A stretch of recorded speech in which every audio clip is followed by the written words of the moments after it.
बारिश सुकून तो लाती है, लेकिन साथ लाती है बहुत सारी बीमारियां। सर्दी, खांसी, अपच, स्किन इन्फेक्शन। बारिश में सबसे ज्यादा फैलती हैं ये परेशानियां। आयुर्वेद में है इन सबका असरदार इलाज, वो भी बिना साइड इफेक्ट। रोज सुबह पिएं काढ़ा, इम्यूनिटी बढ़ाने और शरीर को डिटॉक्स करने का आसान तरीका।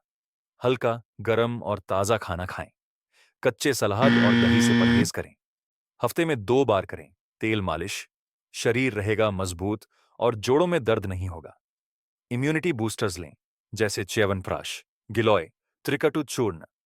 अगर आप भी इस मानसून रहना चाहते हैं फिट और हेल्दी, तो संपर्क करें निरोग धाम वेलनेस क्लिनिक से।